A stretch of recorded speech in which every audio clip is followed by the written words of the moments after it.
Hello students. Next we are going to look at the topic of dynamics of manipulator. So in the fifth module we have seen what is kinematic equations for a manipulator. In this module we are going to look into the dynamic equations of the manipulator. What is the difference between these two? When we talk about kinematic equations,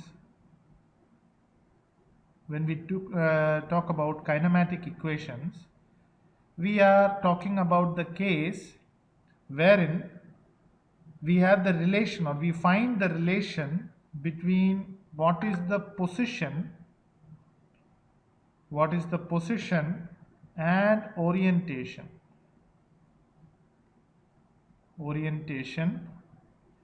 is the position and orientation, those coordinates, with what is the joint variable. That means what is the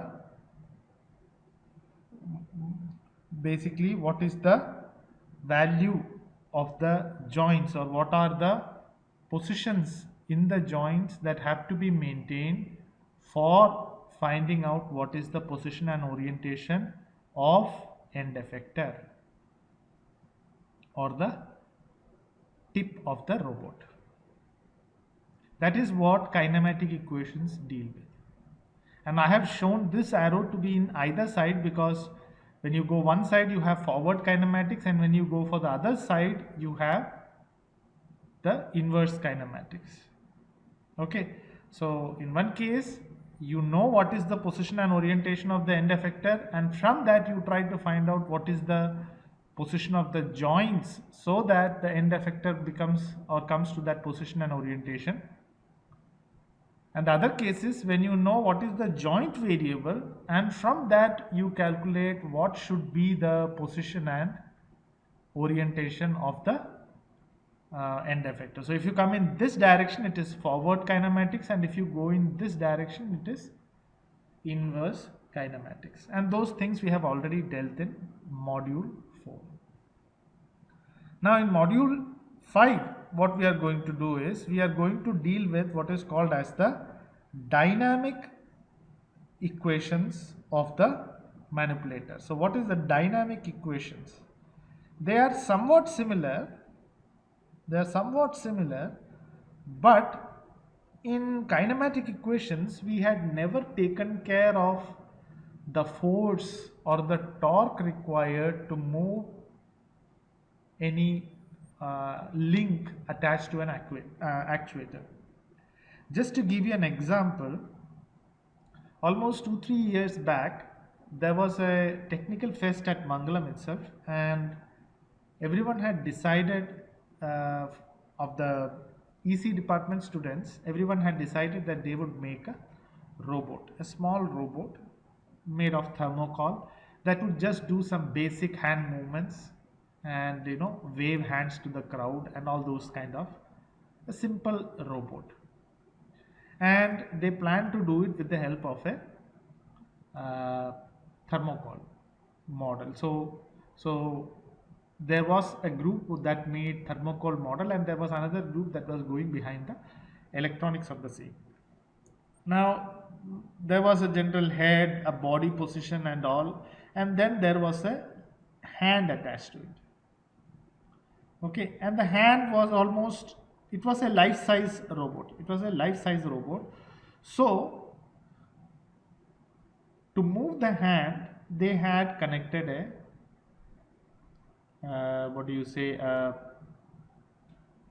stepper motor, and that stepper motor was supposed to rotate and move this hand. Now what happened is, after everything was done, they were firing up the stepper motor, but the hand was not moving. So finally it was brought to me, and then I asked, have you calculated what is the required torque for this particular stepper motor? How much torque should that stepper motor produce so that this hand is able to move? And that time we didn't have a course in robotics, and those students didn't know about anything about it. So they said that, sir, what is the force required? It's not a very big force because it's just a thermocol hand. And if you take a look at the thermocol hand, it's a very light thing. But then I told them that the length of the hand would make the weight or the torque required for this particular stepper motor very high. And that was what was the issue that was taking place in that case. And unless they replace the stepper motor with a stepper motor which is having higher torque, it's not going to work. So see, if you do this calculation, if you just do kinematic equation calculation, you can make, or you can find out how much rotation should the stepper motor make so that the hand is basically moving in this much area, or it is going in this much arc length. That you can find out with the help of kinematic equation. But you can never find out what is the force and the torque, force or the torque required for making that movement, because this particular robot is basically subjected to gravitation pull. So there is a weight, and that makes it difficult to lift the hand even if it's a very small weight, because there is a torque involved, and that torque we should be able to bring into picture. And that is where the equation, the dynamic equation, is important. So based on that, so what is the dynamic equation basically consists of? The dynamic equation basically considers the position and velocity and acceleration. Velocity and acceleration. Velocity and acceleration. And velocity and acceleration is there. And from that, you want to find out what is the force or the torque that has to be exerted, force or torque to be exerted by the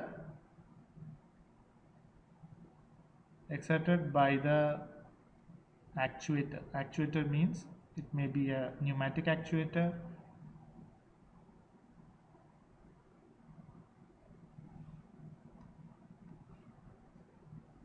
it may be a pneumatic actuator, it may be a hydraulic actuator,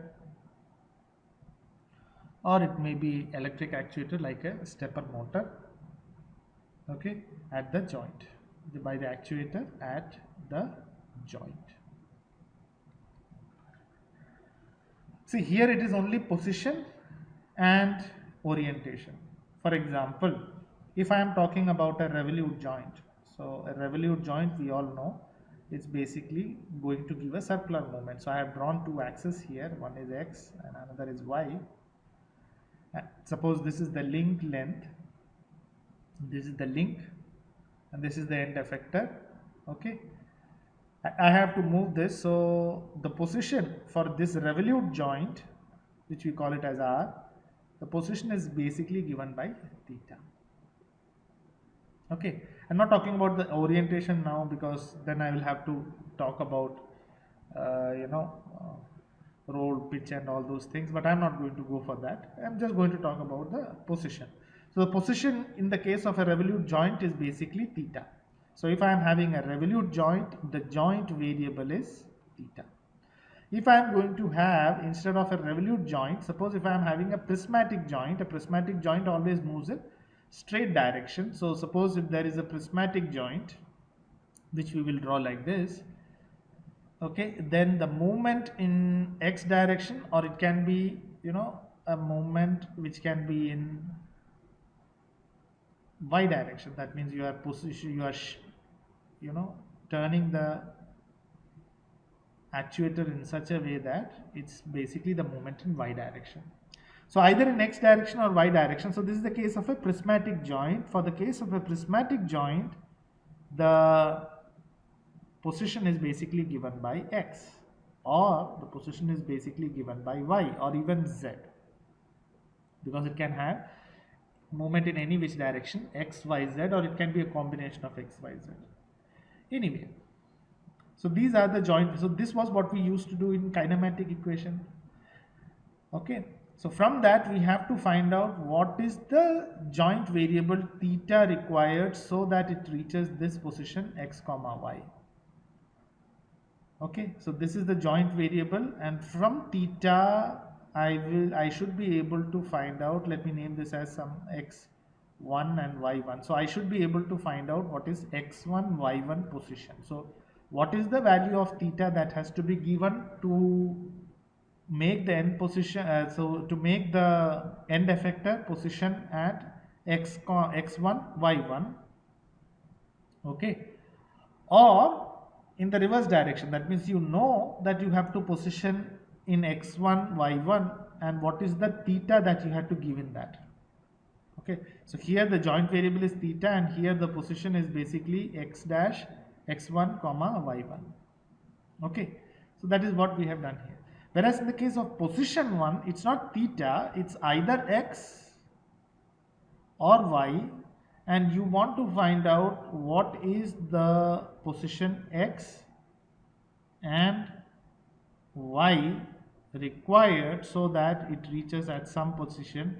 Let's say this is x1 and some, let's say this is y1 position. So you want to reach x1, what should be the value of, you know, the prismatic movement. So that is what was the kinematic equation. Whereas the dynamic equation basically tries to find out what is the torque. What is the torque that has to be given so that this particular link, which has a particular length L and some mass, now mass is coming into play because there is a gravitation pull in it. So what is the torque that has to be given by the actuator so that, you know, a particular mass can move in a particular direction or move to a particular position. Same is the case here in the case of prismatic joint, and that is why we are talking about the dynamic equations and how we have to find out. So now when we are talking about the position, see here the position will be theta, the velocity of that will be the differentiation of theta with respect to time, which we will write it as theta dot. So remember, theta dot is basically the differentiation with respect to time, or the rate of change of the angle. That means how fast you have to move this link. So that is the velocity of the link. So this is the velocity in which it should be moved, and the acceleration is double differentiation. That means you are trying to do d square by dt square of theta. That is what is acceleration. So what is the position, what is the velocity, and what is the acceleration? If we know these things, then we will be able to calculate what is the force or the torque that has to be, you know, exerted by the actuator at the joint. Or we can do it in the reverse form. That means we know what is the torque that is being applied here, and with that we are able to find out what is going to be the final position and what is going to be the acceleration and velocity with which it is going to move.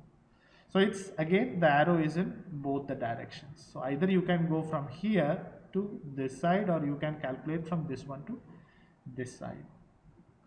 In our syllabus, the dynamic equations, we will basically have, for the case of only a one link or 1 degree of freedom manipulator, we are not going to very complicated ones. So it's not a very complicated thing that we are going to have. Now another thing that you have to remember is how do we solve this? You know, to form the Lagrange, to form the dynamic equations. So if someone asks to form the how to form the dynamic equations, how to form the dynamic equations of manipulator, how to form that, we know that for the kinematic equation we have, for the case of kinematic equations we had done what is dH representation and all those things in the fourth module. Now what should we do in the fifth module? There are two approaches basically to it. The first approach is basically called as the Lagrange-Euler approach. So I will write it as Lagrange-Euler. Euler is sometimes also pronounced in India as Euler. Okay, but it's actually Euler. So Lagrange-Euler approach. And the second method is basically the classic Newton-Euler approach. So it is the Newton-Euler approach, and it has to do with the laws that are given by Newton, and not that Newton has come up with this. It's just we are using the classic mechanics equation, that is the classic dynamic equations of Newton, to form the method or the approach. Okay, in case of Newton-Euler approach, we basically, it is based on force and momentum, based on force and momentum. That means you know that the momentum, which is called as P, is basically mass into velocity. That means if you want to provide a mass with a momentum, it has to be moved with a velocity. And the second is force. The force is basically the differentiation of momentum, or the mass is not differentiable because it is not changing, so I will write m and d by dt of v. Generally the mass does not change, so mass into dv by dt, which we call it as acceleration. So it is mass into acceleration. So based on these equations we come up with the force or the momentum equation, and then we use that Newton-Euler approach to solve it. But in your syllabus we are not dealing with the Newton-Euler approach. Instead what we are going to do is we are going to carry out the Lagrange-Euler approach, and the Lagrange-Euler approach is basically based on energy. So it is energy based. That means we are trying to find out what is the kinetic energy and potential energy, capital P. And then based on that we find out what is the Lagrange, and then we finally do the approach. So this is what is the basics of dynamics of a manipulator. Thank you.